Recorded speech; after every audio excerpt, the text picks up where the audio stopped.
Such a little thing causes so much mischief though, and spawns something as huge as this epic Peter Jackson franchise there in 4K, lustrous, fantastic transfer. Folks, in the last video I was discussing a little bit about Lord of the Rings and how I was going to approach doing a series of reviews of it. Well, I am going to do a series of reviews of it, but I did say that the films had consumed so much of my life, a good 10-year chunk of my life, I would say, of massive investments of time, money, thoughts, and endless just enjoyment of it, that it wore me out. It became like wearing that for real, the burden. And yet it was something I enjoyed, but it also, as I say, it came with a cost.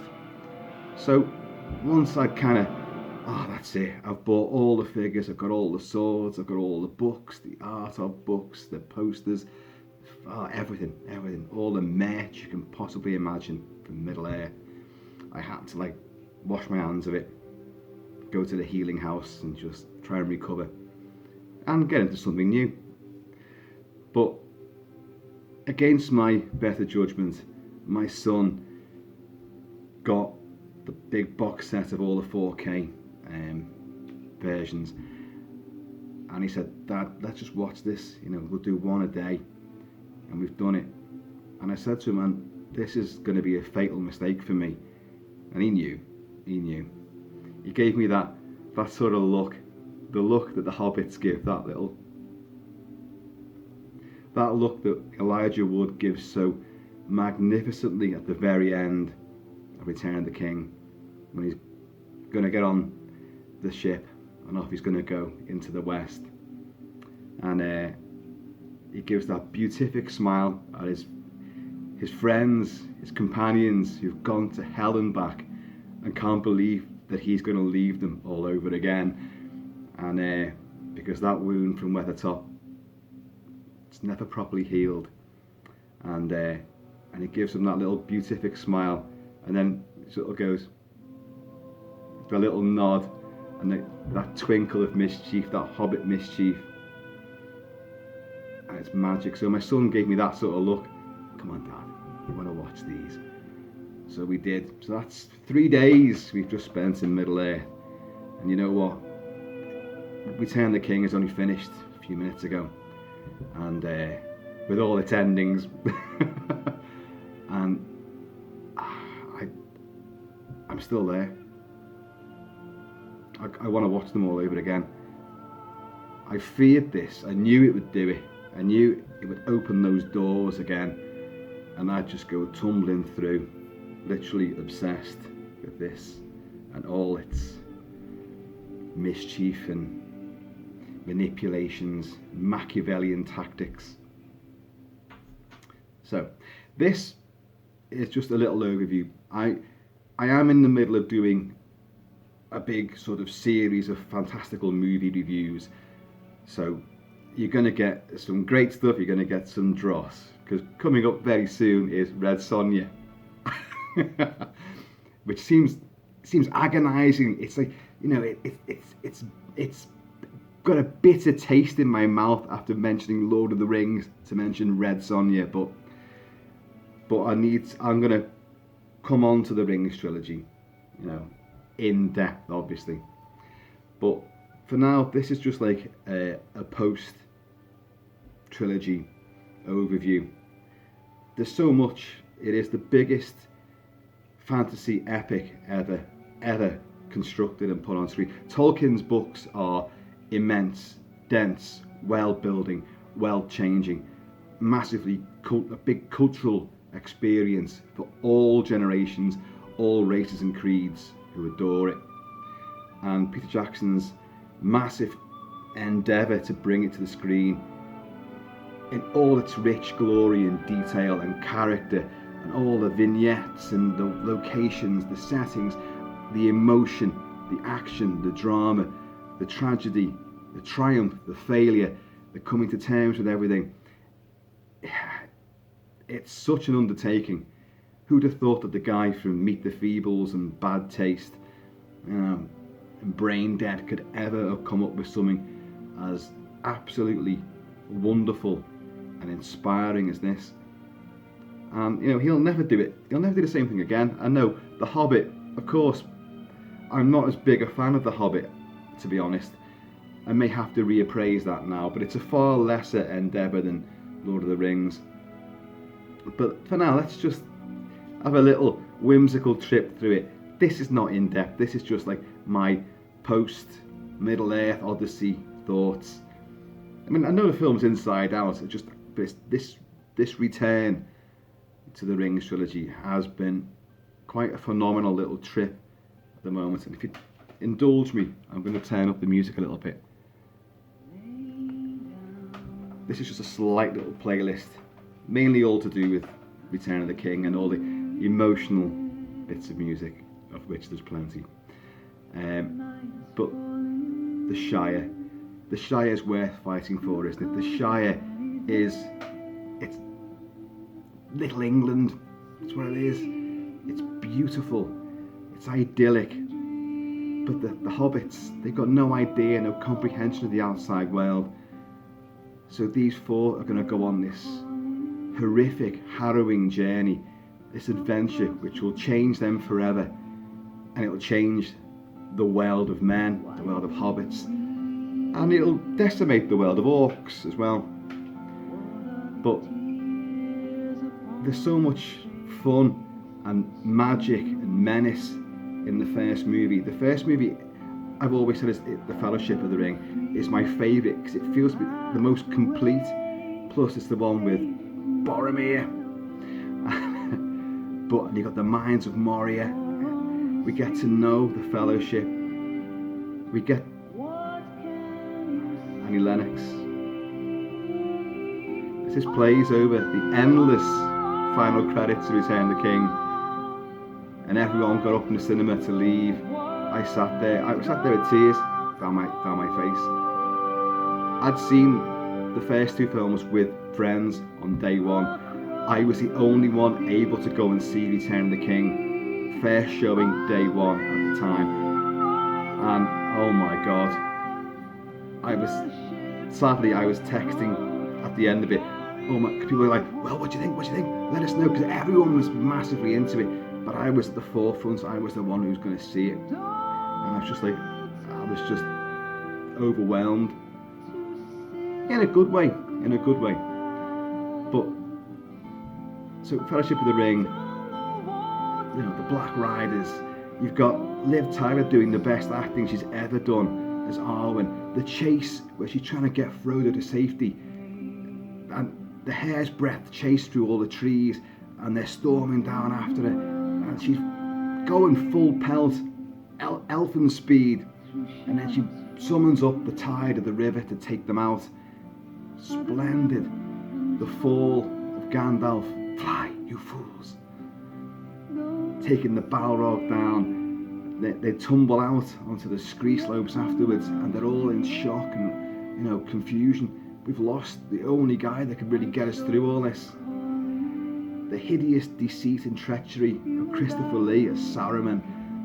Again, a role that he was born to play. Dracula, of course, Lord Summer and the Wicker Man, but he always wanted to be Saruman. He loved it. He knew all the lines before he'd even got given the script. Lertz and the Uruk-hai. Lertz, a creation for the movie. You do not know pain, you do not know fear. Whom do you serve? Sauron. The awesomeness that is Lawrence McCaw, huge man giant. I smell man flesh. And find the halflings. The Battle of Amon Hen at the end. Boromir sacrifices himself for a great last stand. We see Legolas giving it loads with the arrows. Tremendous. Merry and Pippin get snatched. The Two Towers. We meet the Riders of Rohan. We meet Bernard Hill as King Theoden. Grimer Wormtongue, Brad Dourif, the Ents, Treebeard. We meet lots more orcs and stuff. We have the Battle of Helm's Deep. We meet Eowyn, who falls for Aragorn, soon to be King of Men, but he's still Strider, the Ranger. And that's how I prefer him, to be honest. Sitting there in the prancing pony in Bree with his pipe, his hood up, man of mystery, you know. But he is destined to be the King of Men. One of the last of the Dunedain who can live a hell of a long time. But his love for an elf princess and her love for him, she'll sacrifice immortality for him. You know, this is where the films really, really work, is in the emotional quality to them. The action is just unbelievable, and they are violent. You know, he doesn't shy away from the intricacies of hideous medieval style combat and the absolute wretched quality of the orcs and the Uruk-hai. We're under no illusion that these guys will shred you and probably eat you as well. It doesn't pussyfoot around. So each battle that comes, you are kind of dreading it. You've got Sharku and the wargs, those big, loping, lolloping, wolf-like prehistoric creatures. So you have a massed cavalry battle between Rohan and the wargs. Where's Aragorn? Where is he? he took a little tumble off the cliff. And he did. But and the culmination at the end of the Two Towers, that we know it's only just gonna get worse for Sam and Frodo. They've now got Gollum in tow. Gollum, Andy Serkis, just genius. The schizophrenia, the obsession, the tricksy quality to him as well. The voice, the mannerisms. Don't forget, he's encapsulating that CG character. He's in mocap the whole time. So it's his performance, his acting, his voice. It's just, you can't better it. You can't better it. It's genius. And it's moving. We're afraid of him. We despise him. We pity him. We hate him. But you sympathise as well. It's this thing. It's what this does. The corruption of man. That's what it's all about. Because man's the easiest to corrupt. And hobbits obviously as well. It's just, it's too much to wallow in. It's so rich, you can drown in all the minutiae of it. And the undertaking of the movie as well, the costumes, the weaponry, everything looks practical and real and lived in and used. It's got a purpose. Some of the CG, when you look back on it now, is slightly inferior. Some of it was inferior, even at the time, but it's still groundbreaking stuff. Richard Taylor and Weta, who did all the creature effects and the visual effects. It's sumptuous to behold. The canvas is huge, absolutely huge.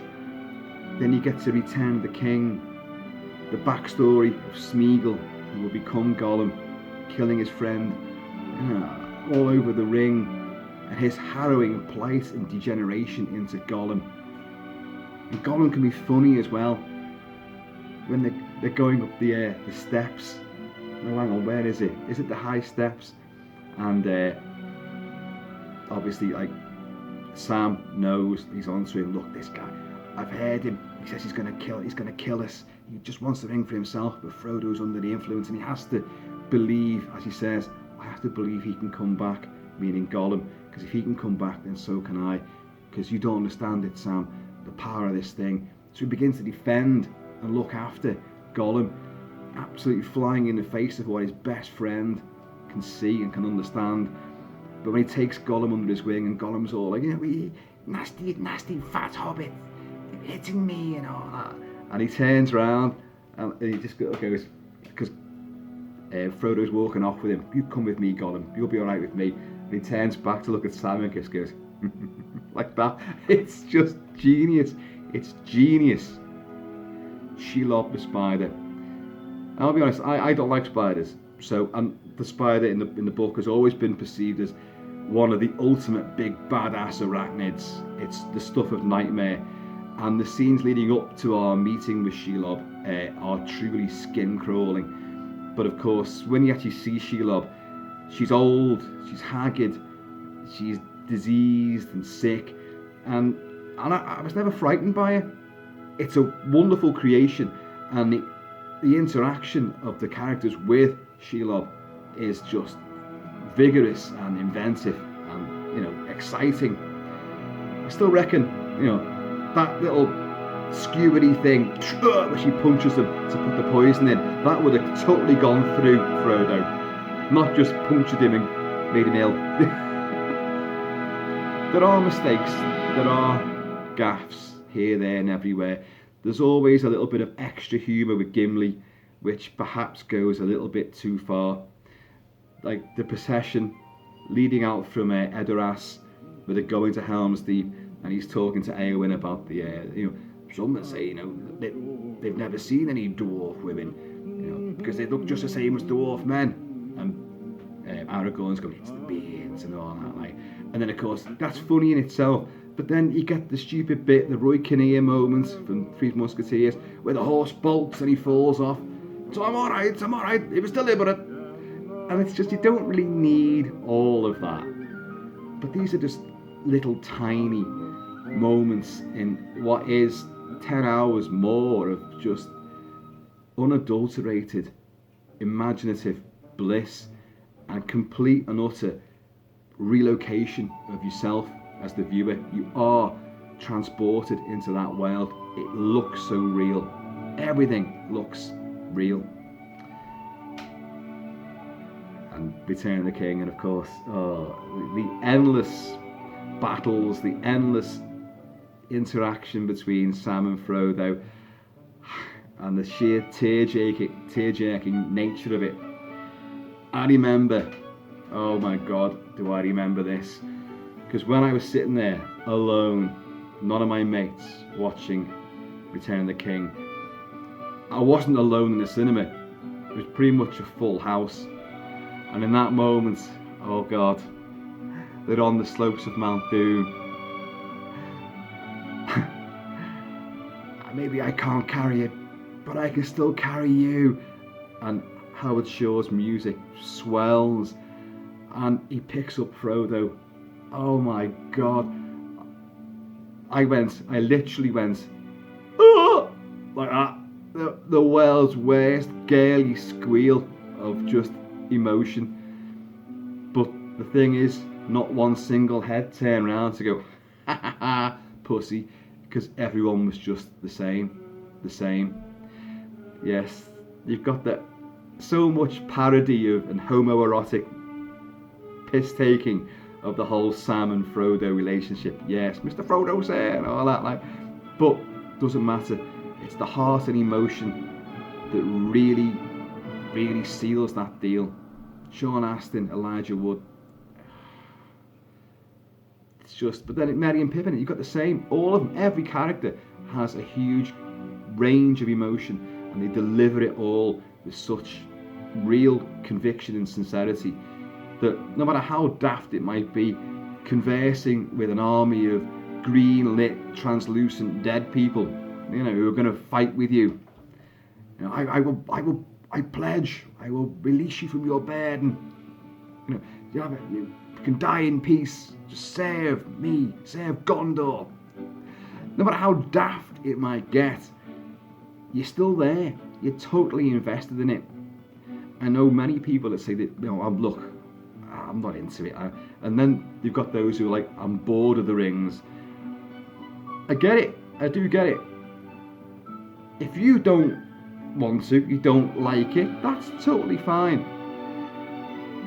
But I think if you sit down and begin to watch it, you're going to get swept up regardless.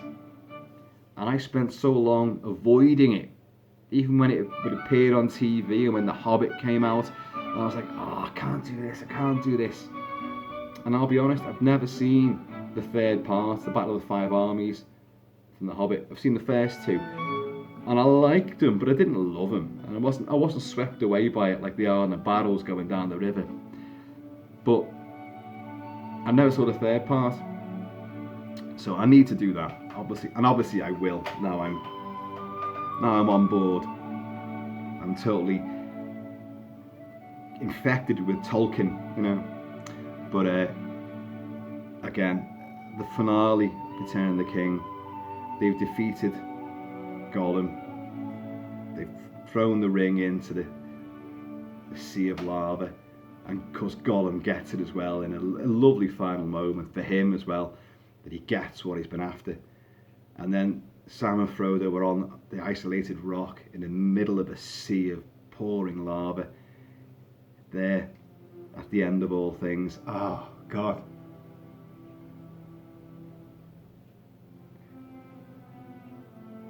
And the eagles comfort him. Yeah, I'm not going to say about it. You could have got the eagles to drop the ring into Mount Doom. Yeah, I know. We've all said this. And it is a huge thing we should have looked at. But when they swoop in and they're lying there, basically in hell itself, and they come to pick the two of them up, just watch those claws, those talons, sharp talons, but they gently pick up. Oh, it's so clever. So clever, so moving. And the music, Howard Shore, I've said it before, who knew he could come from obscure body horror of David Cronenberg, his bleak atonal soundscapes, to this full-bodied, rich, massively diverse, huge orchestral magnificence of this epic score. And I've got the complete scores to all the movies, and my God, such a tapestry, such a voice, and those themes, genuinely, exciting, exhilarating, and best of all, because you guys know me, I can get very emotional about things.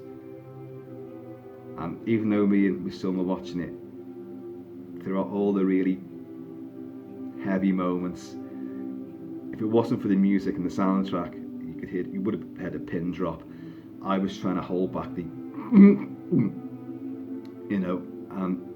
suddenly got an itch in your eye, and all that. And I know he was the same. No shame in it. You see, what's so magnificently potent about it and so human about it is that we all long for adventure. We all long for the thrill of battle, of a quest, an odyssey, strong friendship, someone that you're going to give your life for because they'll give their life for you. That commitment, that bond, that's eternal. I'm sure that lives beyond the grave, that kind of relationship. But what the film is clever at doing as well, I know Tolkien wrote it, but Peter Jackson invests, and his actors give so much pathos. That they've gone through hell. When they go back to the Shire and they sit there and they've got their ale and they just sit and look at each other, and just normal life is taking place around them because the Shire's been so far completely untouched by the dark threat, and they just look at each other. It's just that unspoken, we've been through this, my God. But the clever thing is that Frodo doesn't get over it. It is a Middle-earth version of PTSD that he's got, as well as the wound. But he, as he says, there and back again, and you can fight so much to get back, but sometimes you've gone so far, you never can come back. Really does hit a strong emotional chord.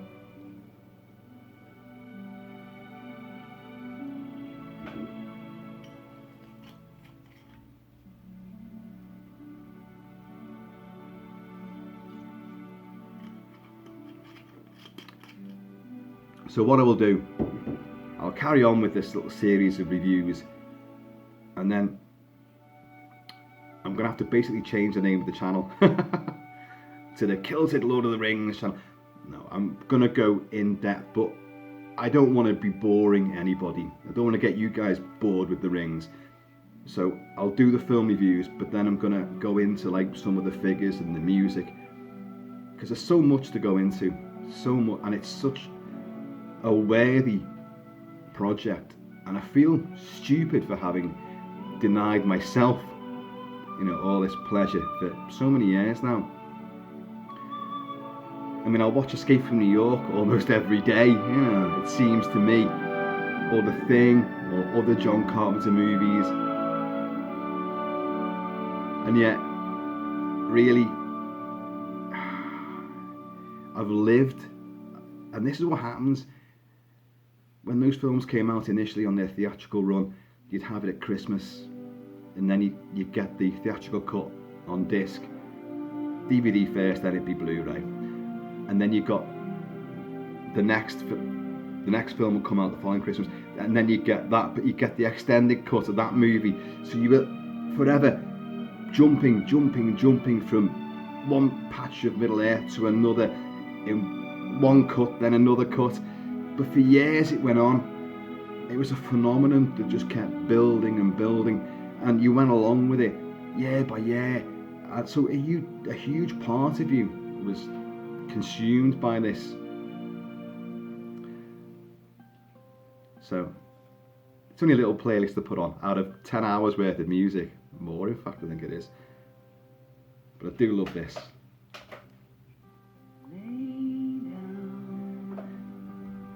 Howard Shore wrote the music, and the likes of Enya and Bjork, Annie Lennox came in, did the songs, but these themes are in the films.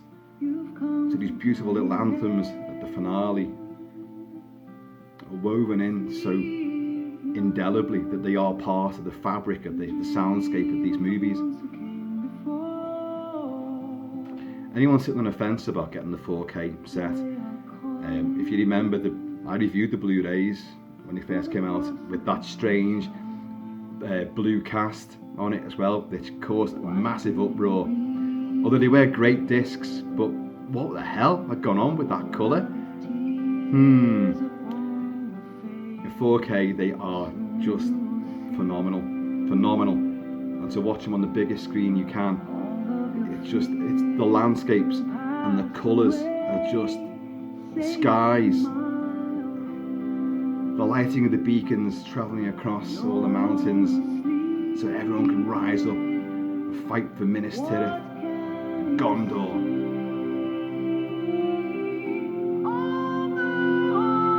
The beauty of Rivendell and Lothlorien, the elves, just the Shire. That's where I wouldn't want to be in Gondor, Osgiliath or Minas Tirith. Edoras, not too bad, don't mind that. But Bag End and the Shire, so lovely, so lush.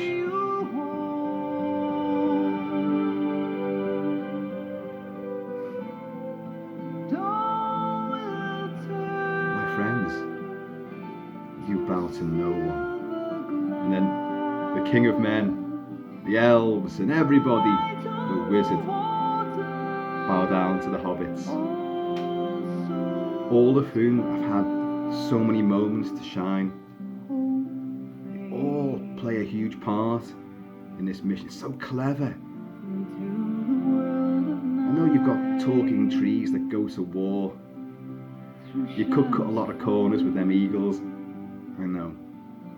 And it is a harrowing journey, but it's so well worth taking that the characters are all changed, and I genuinely believe that you're changed as well. It's an emotional, powerful, all-consuming experience, and one that you should take.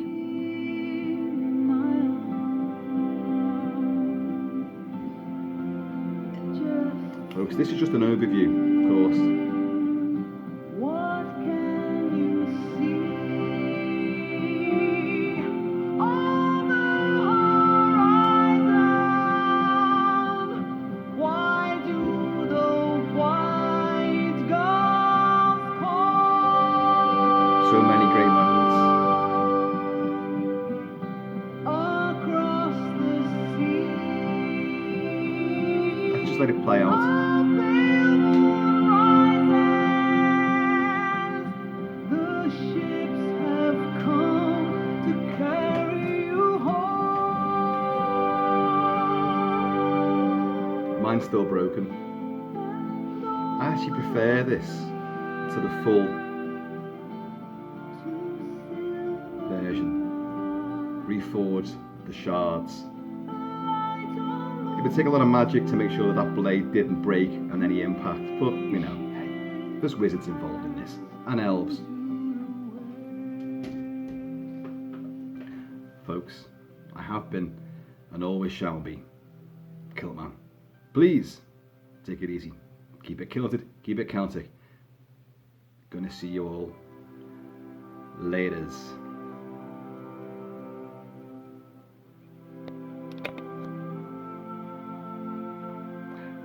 And in the rings, little bit of magic.